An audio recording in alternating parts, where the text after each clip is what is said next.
Hey, Jeff, thanks for joining me. Hey, Steve, thanks for having me. Hey, good to have you. We are talking about money laundering into U.S. real estate.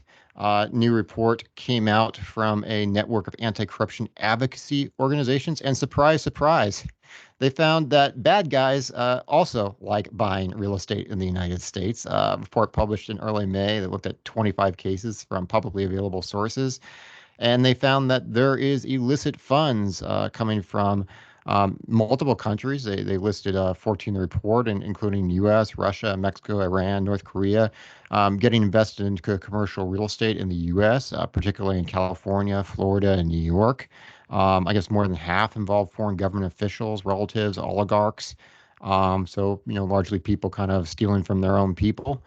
But I think your and I reaction is gonna not be a ton of surprise that bad people as well as good people want to invest in U.S. real estate. Your thoughts here? I'd probably go with a yeah. I think everybody's known about this. I'd also say, look, it kind of it kind of supports the idea of why we invest in real estate anyway. Is that doesn't matter who you are, if you're if you're a U.S. investor, you're an offshore investor. Investing in U.S. real estate is a good idea. It's a good opportunity. Money has the ability to, the value goes up and down, and real estate may do the same in some ways. But truth is, it's a good place to put it because it doesn't get hit by inflation as hard as everything else does. Yeah, I mean, and it's not a surprise if especially if you're in a country that's kind of corrupt, where maybe you could wake up one day and you don't own property or don't own investments that you're Which looking country are around we and talking about? Any of them or all of them?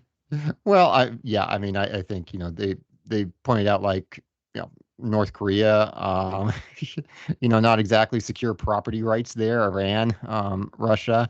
I think we know what the story is with Mexico. It's probably a little bit more on the drug side of things. Yeah, But yeah, I can see why if you're in a country that's not super stable for your investments, you're going to look around the world, and this goes for people that aren't corrupt, aren't involved in crime. They're also going to look around the world, and if they have funds, they're going to look at U.S. real estate as a stable place to put it, where they're going to be looking for a return, looking for income or whatnot. But they're also looking to not have to worry that they wake up one day and the property has been seized or taken away from them, just because somebody felt that way or a government official decided that way.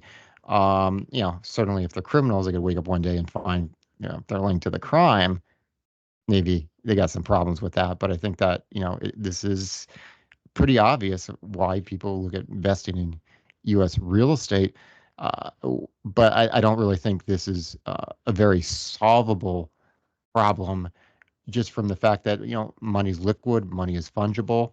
You can move money from one organization to another organization, and unless you really kind of put up a wall and say we're not taking foreign money, which isn't going to happen, you're to an extent going to have to, live with not always knowing the source of foreign funds, because what you see on the surface, or even what you see if you dig halfway into a structure, might not be where things are ultimately coming from, and to some degree that there's just not much of a way around this. Maybe the one area where maybe the government could pay a little bit more attention is you have income producing businesses with high cash flows, that are reporting out of ordinary income, right? So that part of money laundering where they're buying some sort of usually retail property, in order to create higher than actual cash flows in order to put dirty money in there, and cleanse and launder that out. You can certainly target that.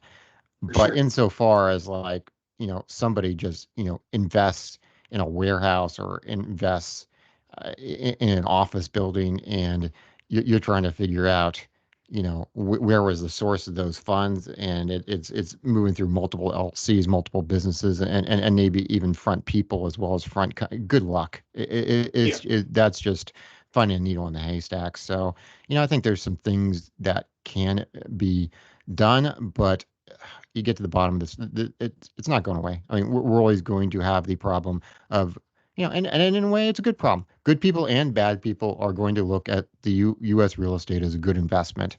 Yep. And we're going to just have to deal with some bad people being in the mix. And that's just not going away. Yep. Agreed. Okay, well, thanks for the insights. If you enjoyed the video, give us a thumbs up, click subscribe if you haven't, and visit our website, selectfincap.com. Register on there to get looks at future exclusive real estate investments. Thanks a lot. Great. Thanks for having me.